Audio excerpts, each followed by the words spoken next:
This is the Pierre Berton Show. Bruce Lee, Mandarin Superstar, production 1892, a recording December 9th, 1971, in Hong Kong.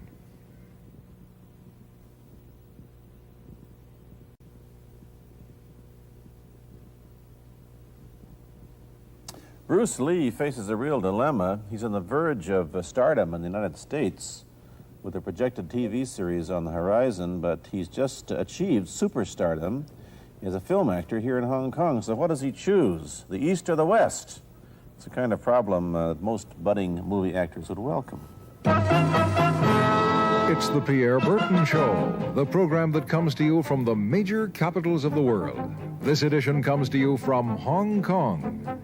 And Pierre's guest is the man who taught karate, judo, and Chinese boxing to James Garner, Steve McQueen, Lee Marvin, and James Coburn.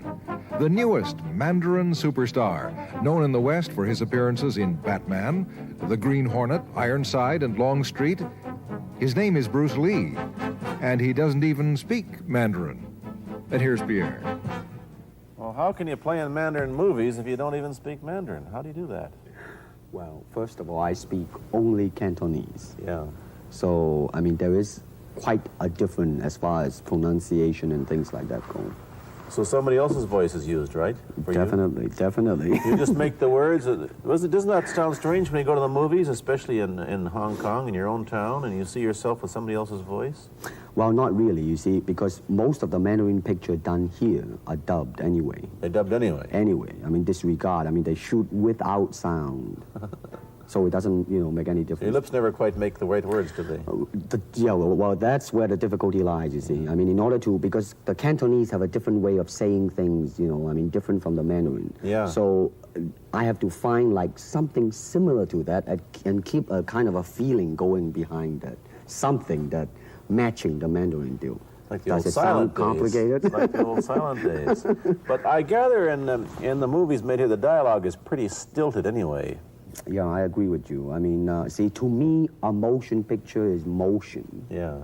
I mean, you got to keep the dialogue down to the minimum. Did you look at many Mandarin movies before you started playing in the first one? Yes. What did you think of them when you saw them? Quality-wise, I mean, I have to admit that it's not quite up to the standard. However, it is growing, and it is getting higher and higher and going toward that standard, that what I would term quality. They say the secret of your success in that movie, The Big Boss, which was such a success, you rocketed you to stardom in Asia, was that you did your own fighting. As an expert in the various martial arts in China, what did you think of the fighting that you saw in the movies that you studied before you became a star?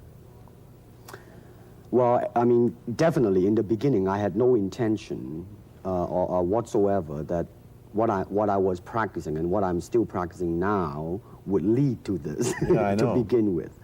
But martial art has a very, very deep meaning as far as my life is concerned, because as an actor, as a martial artist, as a human being, all these I have learned from martial art. Maybe for our audience who doesn't know what it means, you might explain exactly what you mean by martial art. Right.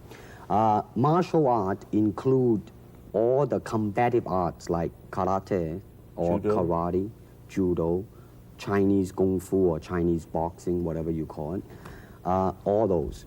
You see, like Aikido, Korean, I can go on and on and on. But it's a combative form of fighting. I mean, it's not, some of them became sport, but some of them are still not. I mean, they use, for instance, kicking to the groin, jabbing fingers at the eyes, and things like that.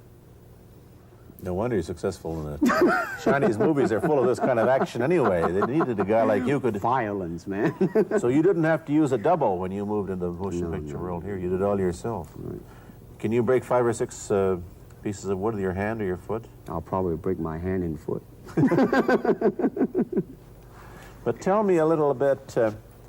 you set up a school in Hollywood, didn't you, for people like James Garner and Steve McQueen and the others? Yes. Why would they want to learn Chinese martial art? Because of a movie role? Not really. I mean, most of them, you see, to me, at least the way that when I teach it, all type of knowledge ultimately means self-knowledge. So therefore, they are coming in to, and ask me to teach them not so much of how to defend themselves or how to do somebody in. Rather, they want to learn to express themselves through some movement, be it anger, be it determination, or whatsoever. So in other words, what I'm saying, therefore, is that he is paying me to show him in combative form the art of expressing the human body. Which is acting, in a sense, isn't it? Well...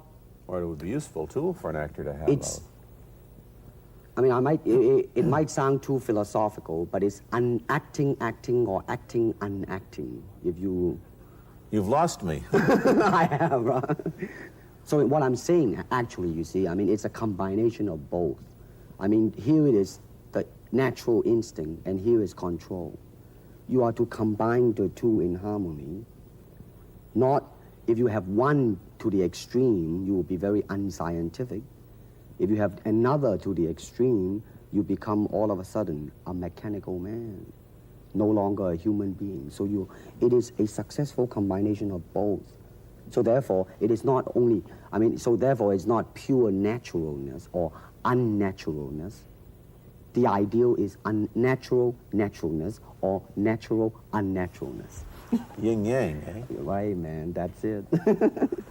One of your students, James Coburn, played in a movie called Iron Man Flint, in which he used karate. Is that what he learned from you? He learned it after. Oh, he went... yeah. After he played in Iron Man Right, Flint. right.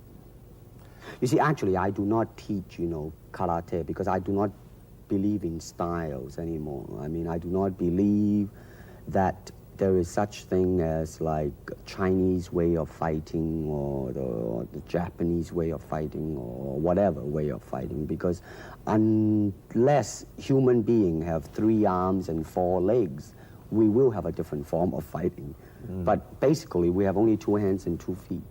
So styles tends to not only separate man, because they have their own doctrines, and then the doctrine became the gospel truth, that you cannot change, But if you do not have styles, if you just say, well, here I am, as a human being, how can I express myself totally and completely? Now, that way, you won't create a style, because style is a crystallization, that way, it's a process of continuing growth. You talk about Chinese boxing. How does it differ from, say, our kind of boxing? Well, first, we use the feet. That's and then start. We use the elbow. And you use the thumb, too? You name it, man. We use it all. You have to, you see, because, that is the expression of the human body. Everything, not just the hand. And when you're talking about combat, well, if it is a sport, now you're talking about something else. You have regulations, you have rules. But when you're talking about fighting as it is, no rules. With no rules. Not real fighting. Well, then, baby, you better train every part of your body. And when you do punch, now I'm leaning forward a little bit, hoping not to hurt any camera angle. You got to put the whole hip into it and snap it and get all your energy in there and make this into a weapon. I don't want to tangle you in any dark that right now. You came at me pretty fast there. What is the difference between Chinese boxing and what we see these young men doing at 8 o'clock every morning on the rooftops in the parks called shadow boxing, which they're always... Well, actually, you see, that is part of Chinese boxing. It is. There are so many schools, different Everybody schools. here seems to be, going like this all the time. Well, that's good. I'm very glad. I'm very glad to see that, because at least somebody is caring for their own body, right? Yeah. That's a good sign. Well, it's a kind of a slow form of exercise, which is called Tai Chi Chuan. I'm speaking Mandarin just now. Yeah. Cantonese, Tai Chi Kun, okay? I see. And it's more of an exercise for the elderly, not so much for the young. Give me a demonstration. Show me. Can you do a little bit of it? Just so the hand-wise is very slow. Oh, is it? and you push it out, but all the time you are keeping the continuity going. Bending, stretching, everything. You know, suppose, you know, I mean, you just keep it moving. It's like a ballet dancer there. Yeah, it is. I mean, to them, you see, the idea is running water never grows stale. So you got to just keep on flowing. Of all your students, famous, James Garner, Steve McQueen, Lee Marvin, James Coburn, Roman Polanski, which was the best, who adapted best to this Oriental form of exercise and defense? Well, depending, okay? Now, as a fighter, Steve McQueen, now, he is good in that department because that son of a gun got the toughness in him. Yeah. I mean, see it on the screen. I mean, he would say, all right, baby, here I am, man. You know, and he'll do it. Yeah. Now, James Coburn is a peace-loving man. I met him. Right? I mean, Yeah. you've met him. I mean, he's really, really nice. I mean, Yeah. super mellow and all that. I He mean, you is, know, yeah. I mean, now, he appreciates the philosophical part of it. Therefore, his understanding of it is deeper than Steve. So it's really hard to say. You see what I'm saying now? I see. I each mean, one's good. it's different. So that's, I mean, depending on what you see in it. Interesting that we don't, in our world, and haven't since the days of the Greeks who did, combine philosophy and art with sport. But quite clearly, the Oriental attitude is that the three are facets of the same things.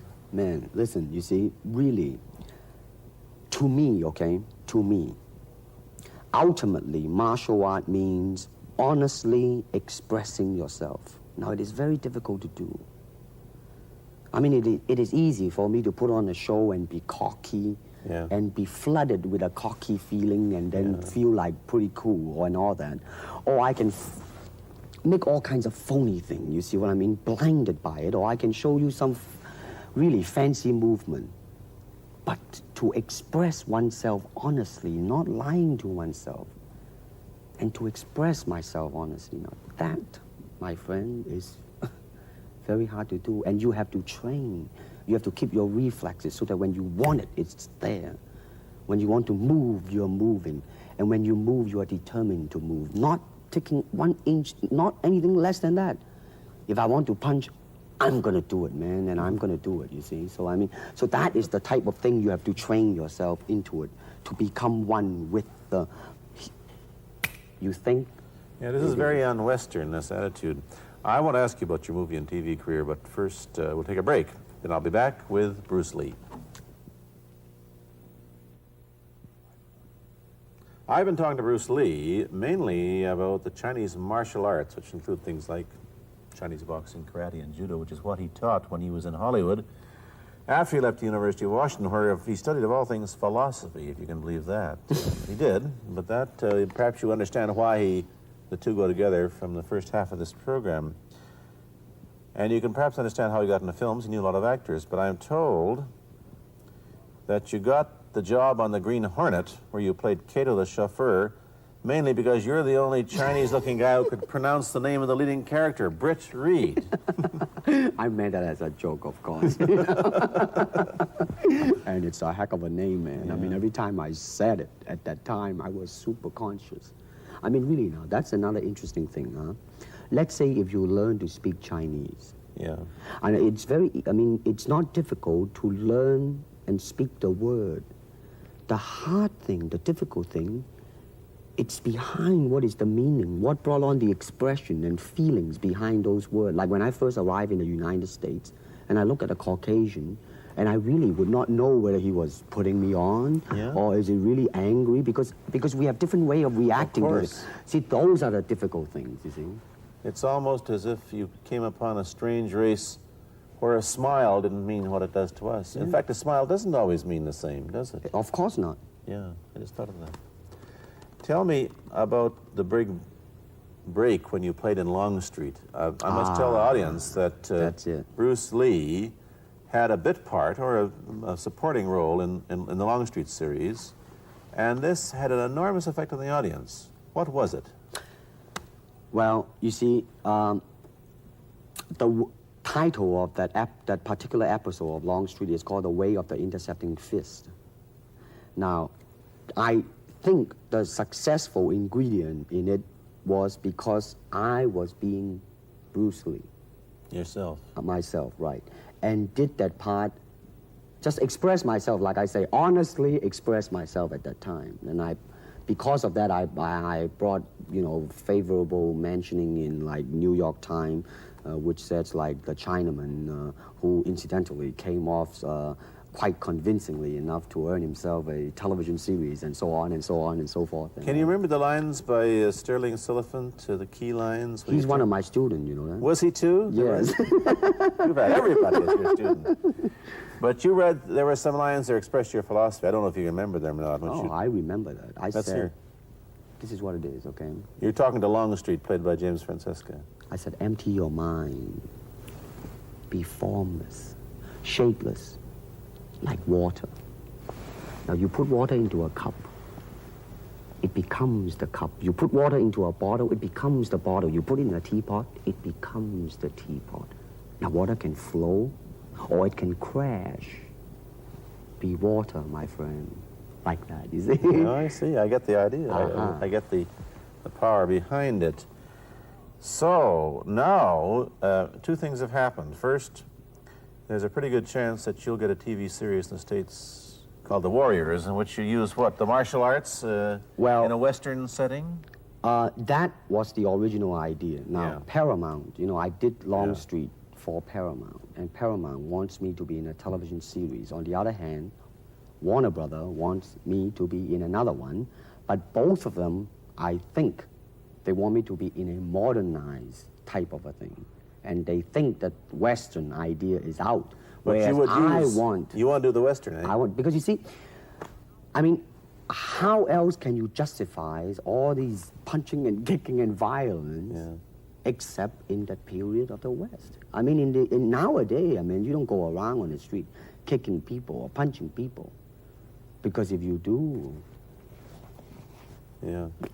that's it. I mean, I don't care how good you are, But this is true also of the Chinese dramas, which are mainly costume dramas. They're all full of blood and gore over here. You mean here? Yeah. Well, unfortunately, you see, I hope that the picture I am in would either explain why the violence was done, whether right or wrong or whatnot. But unfortunately, pictures, most of them here, are done mainly just for the sake of violence. You know what I mean? Like, fighting for 30 minutes, get stabbed 50 times. Well, I'm fascinated. Let me give you your microphone back.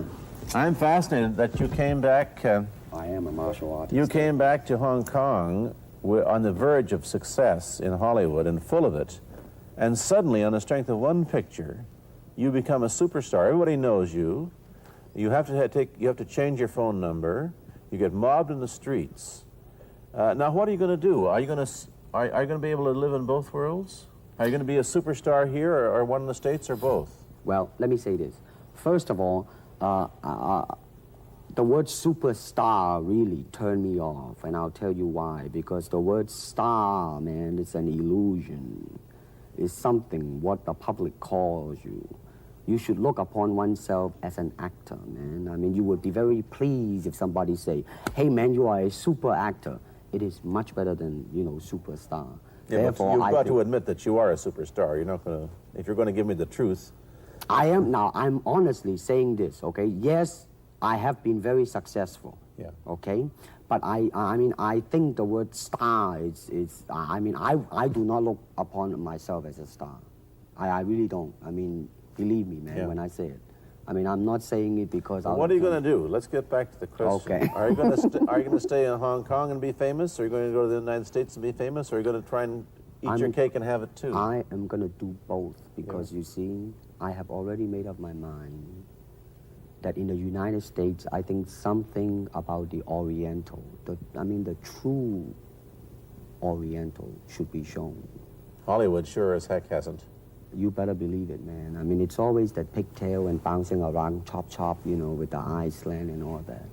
And I think that's very, very out of Is it true that you were the first job you had was being cast as Charlie Chan's number one boy? Yeah, number one son, yeah. No, They never made the movie. No. They were going to make it into like a new Chinese James Bond type of a thing. Now that, you know, the old man Chan is dead, Charlie is dead, and his son is carrying on. But they didn't do that. No. Batman came along, you see, because, and then everything was started to be going into that, you know, that kind of, which you were in. But by the way, I did a really terrible job in that, I have to say. Really? You didn't like yourself? I didn't see it. Let me ask you, however, about the problems that you face as a Chinese hero in an American series. Have people come up in the industry and said, well, we don't know how the audience are going to take a non-American? Well, such question has been raised. In fact, it is being discussed, and that is why The Warrior is not going to be on. I see. You see, because unfortunately, such thing does exist in this world, you see, like, I don't know, certain part of the country, right? Where, like, they think that business-wise, it's a risk.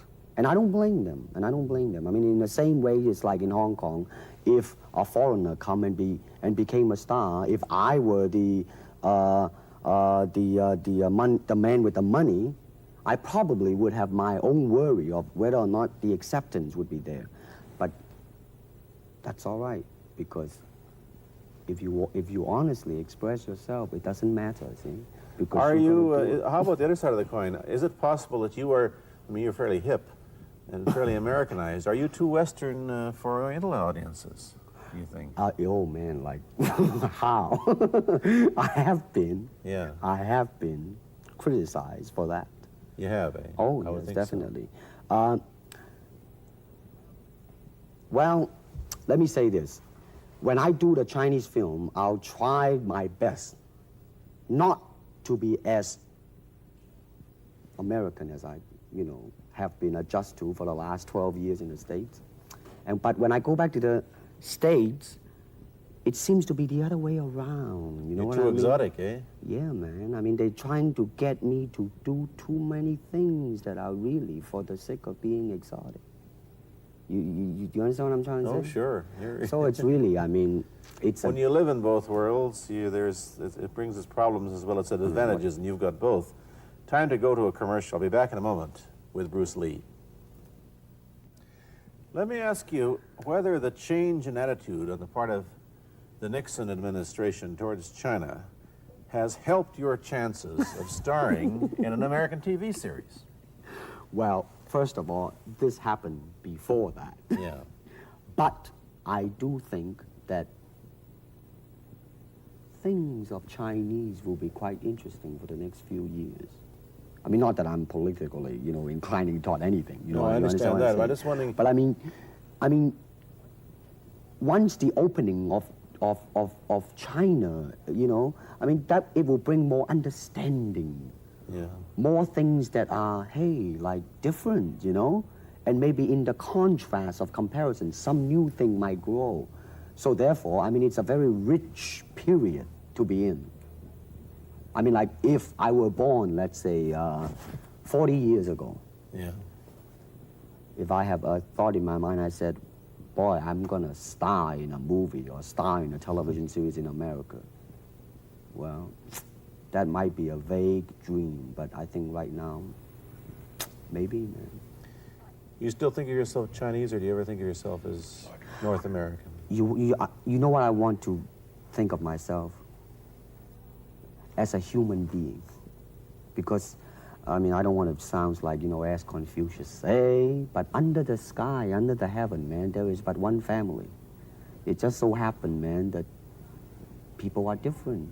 Okay, we got to go. Thank you, Bruce Lee, for coming here. Thank you for watching. Thank you. You've been watching Bruce Lee on The Pierre Burton Show, a half-hour program of conversation, opinion, and debate. This is Bernard Cowan speaking.